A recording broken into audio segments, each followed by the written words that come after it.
Yeah. You were wearing those blue socks. Yes. You were wearing them again next time. Right, and I said, no, I washed them. Got a few pairs. I got, yeah. Well, I mean, it's rolling now, but Oh, okay. something we were talking about was just because we were thinking in terms of, okay, we have so much we want to talk to him about. We have so much we wanted to have Sure. just hear you say more about it, you know. Yeah. And Okay. and at first there was this sort of hurdle of, is this related to the creative process, so to speak? Right. And But you said everything was. yeah, but I also think that was a bright remark.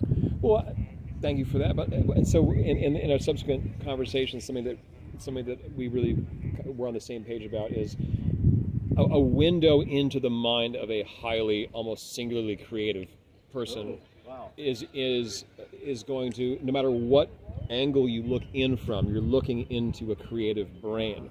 Everything is going to inform you of what is the nature of creativity. When someone just lives that in everything they do, you can talk to them about anything because creativity is an attitude. Uh-huh. It's not just an aptitude. Yeah, or as I say, mindset. Right, exactly. I like to use that phrase. Mindset, yeah. Yeah. It really conveys to me a very special way of looking at life. Yeah. Right.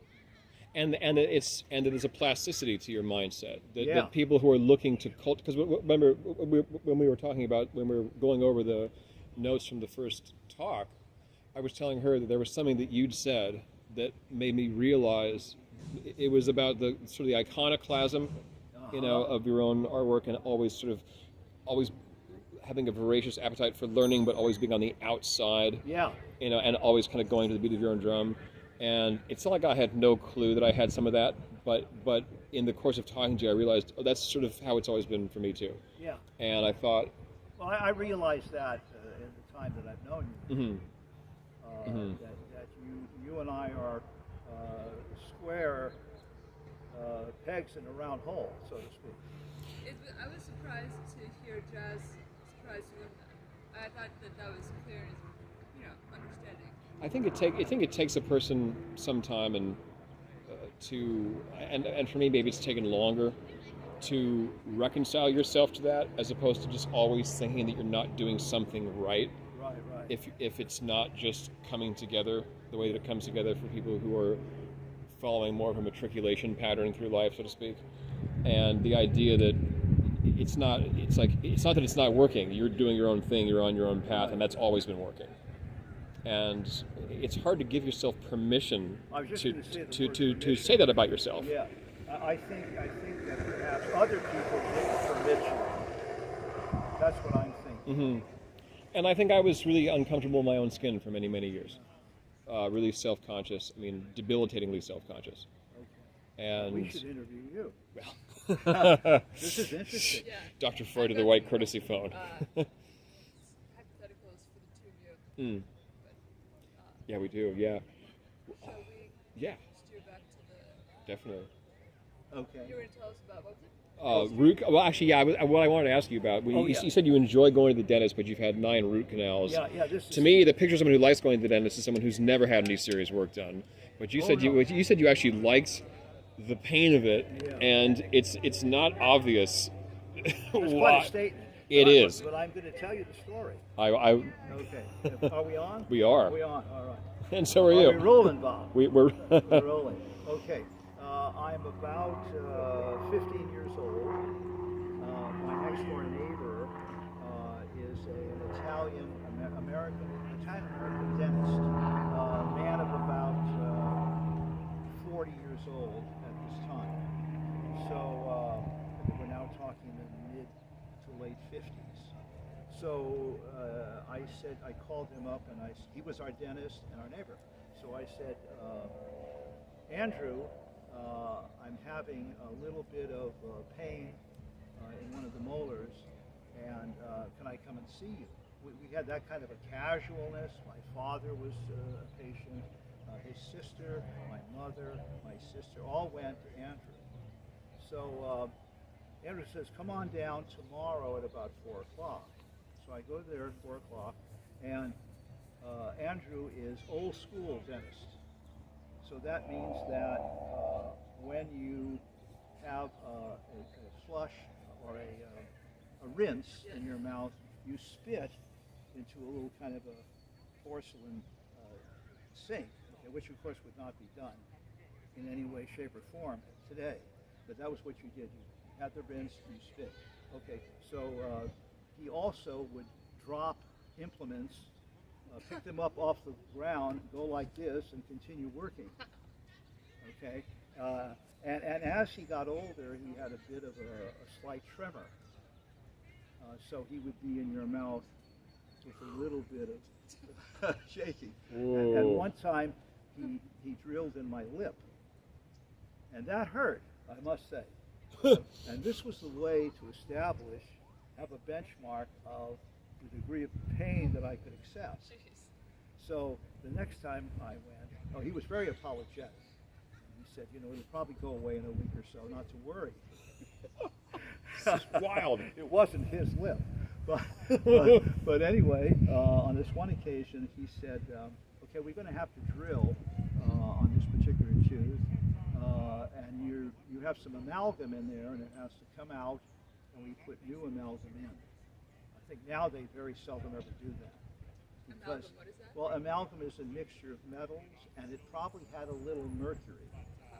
So now they're trying to get amalgams out of people who are at least my age or older, and replace it with gold or silver. Because of mercury poisoning? Exactly. So he's going about to drill, and he says, hold on, this is going to hurt. Never use Novocaine or any kind of pain-reducing medication. So when I eventually left Andrew, he finally passed away in his 80s, still performing this this incredible dentistry. Yeah, very archaic dentistry. I went to the University of the Pacific, where I had been for 30 years, and they said, "Wow, you need extensive work. Who in the hell did this to you?" I says, "Well, I was tortured for 12 years by my neighbor, who was also my dentist." And they said, "Well, this is absurd. You have lots of serious problems, and we have to correct these." So they proceeded over about 7 years to correct all of Andrew's mistakes. But I don't hold a grudge, because he taught me what pain level I could handle. And so when I was with cancer in 1980, I could handle a lot of the pain that came with chemotherapy, surgery, and radiation. And it's been, I think, good for me my whole life. I just remember, hold on, this is going to hurt. And it gets me through a lot. Emotional pain, physical pain. And sometimes it's all one. You can have emotional pain that is so severe, that is so immobilizing and devastating. So that's the dental story. That's incredible. Did you, when you said that you didn't hold a grudge because he taught you your pain tolerance, essentially, was that your perspective at the time? I mean, when that later dentist said you need a lot of work done again. Good question. When did you reach that? Like Excellent. the way you just summarized that? Because Excellent question. Because one day Andrew had a son, and his son called me and he said, "I've heard that Andrew died in the house. I can't get there for at least an hour. Can you go over and wait for the coroner?" So I went over. I had a key. Went over, and Dr. Andrew was lying in the corridor. Had been dead for several hours. There was rigor mortis, and I spent about an hour waiting for the coroner to show up to take the body, and for his son to come. And so I was able to do this favor for him, since we were close. And during the time that I looked at Dr. Andrew, I forgave him for all the things that happened, because he didn't know any better, and it's what he was trained to be, and he wasn't following the latest procedures on dentistry. He wasn't taking coursework and all that, and he was revered. He was loved by all of his patients because he was Dr. Andrew, handshake, sometimes you get a bill, sometimes you wouldn't get a bill. And he did probably thousands of dollars of work for my family. In many cases, creating later problems. But he was there when you had a toothache. Yeah. So I looked at him, really studied him, walked around the body, checked him out, looked at him, even grabbed him. And that's when I had the notion. You taught me. Yeah. You taught me some pain. That's the story. That's really something. Yeah. Yeah. It's remarkable. He's probably listening. No doubt. Yeah. And getting his drill out. Yeah. There you Well, that tells you so much Got some more about. amalgam for you, Alex. go. Yeah. By the way, you don't have any mountain. No, see, you guys are. I think they started to rule that out before your generation. Like switching lead to graphite in pencils to Yeah. getting away from those Exactly. poisonous metal Exactly. compound. Yeah. Well, what it makes me think about that last part is there's got to be something to be said there about the idea that life does not just go on forever, Right. and the sooner that you reconcile yourself to that, I think maybe the easier it is to forgive Yeah. and to choose what you're going to take with you from the experience of a person, Exactly. because at some point your time with that person is bookended. Right. It's not open-ended, and I think we give ourselves there's a saying that's attributed to Buddha: your biggest problem is that you think you have more time. Right. Yeah. And so the idea that you don't come around to forgiveness or to personal growth or to just getting your life together Getting your because stuff- you think you've got this. Right. You don't think of your life as being between two bookends. Right. And when you see a dead body for an hour, Yeah. it it- probably dawns on you that It's sobering. well, Have this- you ever been around one like that before? A body? A dead body? About 20 years ago, young woman, OD'd right where we used to meet. Yeah. Should I tell you the story? I think so. Oh, okay. So anyway, I called my then girlfriend who was working at a pub that used to be here. She came over and we took the woman to the hospital, and it turns out that it was a suicide attempt. So that was another experience of being around someone who I thought was dead. Yeah. Then I began to see some sign of breathing, and so we took her and they pumped her stomach and saved her life. but for a time but you believe that you were in the presence of a dead body, Right, Which right, is right. which is Sure. so it's not discontiguous with that other experience. No, in that sense, and yeah. there's been several when I think about it. Yeah. One time in a bar in North Beach at the saloon, a guy had keeled over, and I was 2 seats away from him, and I knew him, and he was having sort of an epileptic seizure, because then we began to see him shaking violently and frothing at the mouth and all that. So he was taken by ambulance. But along the way, I saw a dead woman on Van Ness, hit by a car, lying, fully clothed in the street, bleeding. So yeah, there's been some sobering reminders over a course of many years. But they sound life-affirming in a way. Like, to draw the. When you talk about standing over his body Yeah. and the closure that it gave you was that it taught you that your own relationship to pain. Right. I imagine there were a whole series of, let's say, epiphanies that could have come to you. Sure. Sure. Something about his humanity being more important than his skill level compared to today, something like that. But instead, it was about pain. There is know? another story that goes with that. When I was looking for a new dentist before I went to the UOP clinic, I found this guy. I won't mention his name, because he's still practicing. And I went to him, and he was a colleague, younger colleague of Andrew. And I said, I'm in bad shape. I knew I was in bad shape even before I had been assessed. I just knew that it didn't seem right. And he says, don't you cast any aspersions at Andrew. He says, don't you dare say anything about it. I said, okay. Then he said, well, I don't do anything that would help you. I'm a specialist. extractions. So we parted the ways. But I remember that was pretty vivid. You know, Yeah. he was ready to just give me the riot act, Yeah. or even Yeah. desecrating the memory of this ending. And most of the neighbors, friends, family revered him Yeah. That's good. because I he mean, was I love to always hear there. that. He was always there, and Yeah. he often didn't charge. Mm. Or I'll send you a bill. Don't worry Yeah. about it. It was kind of the Italians have a word of they say a paesano. Mhm. Paesano meaning a good buddy, not just a friend, but a soulful friend. Like a mensch in And, Yiddish. and my father and he were very close, even though my father was much older. He also had a lot of, they had mutual respect. Andrew did funny things too.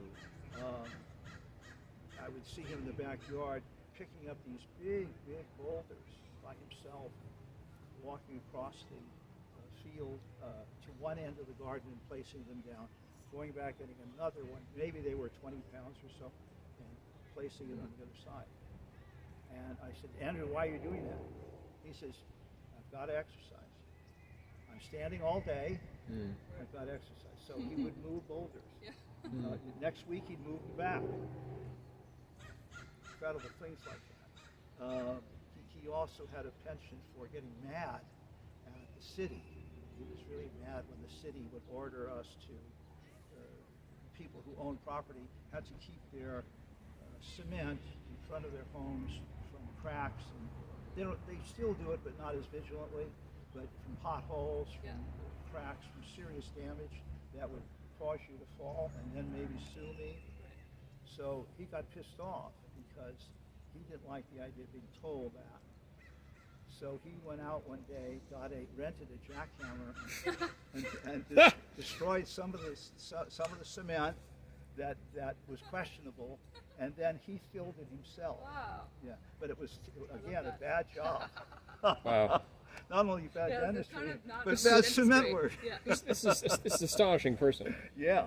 Well, I mean, what that really, and I sort of hesitate to say this because it sounds like a cliche, but I think maybe people like him are the reason why we have these cliches. Is that it's less about being perfect at something than it is about the spirit in which you do it. Right. And it seems like it because the story about his colleague, the anecdote about his colleague being so, as you say, ready to read you the riot act. Right. If you even hinted that there was something, because I'm sure it was known that I'm sure he was so ready to pounce because I'm sure you weren't the first person for whom this had come up. And it was like the blue coat amongst police, is camaraderie amongst the professions. But why was he especially protected? Probably more than the rest, right? Because this, I think, almost spirit of like selfless, almost sacrificial selflessness, Right. and that he's just there to do this for other people, Sure. and he was a UC graduate, UC Berkeley graduate in dentistry. So I guess perhaps he started out in the right spirit of learning, and then just as he got older, less and less interested in fooling with, you have to go for 3 weeks to learn this new technique. right. That must seem like a hamster wheel at a certain point. Yeah, once yeah. you've Right. And then his wife would say, Andrew, it's getting very cold. Put the heat on. So put another sweater on. Put a sweater on. Yeah. well, and someone who sees the reward in making the effort. Yeah. And that you don't have the luxury to. I mean, the idea that the effort and that the sustained effort over time is paramount, and more important than, let's say, the vanity of being the best, so to speak. That exactly. just do the work, show up, Right. and without a sense of self-promotion or, even more than self-improvement, just to continue Yes. working. And, right? and no secretary, no receptionist, just Andrew. Really. So he'd answer the phone in the middle of, I can't see you right now. I'm working on Alex. Oh, you're working on Alex. Okay. Forget about it. It's another cliche, but I feel I like wonder what he would think of this. I Andrew, what do you think of this? Andrew, what do you What think? do you think he would think of it? Pardon? What do you think you Oh, I think he wouldn't understand it. Yeah, because It's too weird. it's too foreign. Yeah. Yeah. Did he have an artistic? I didn't do that. That's not my dentistry. Well, I didn't mean to take up the whole time. was there a It's playfulness? fascinating. Well, it is. It is. It's yeah.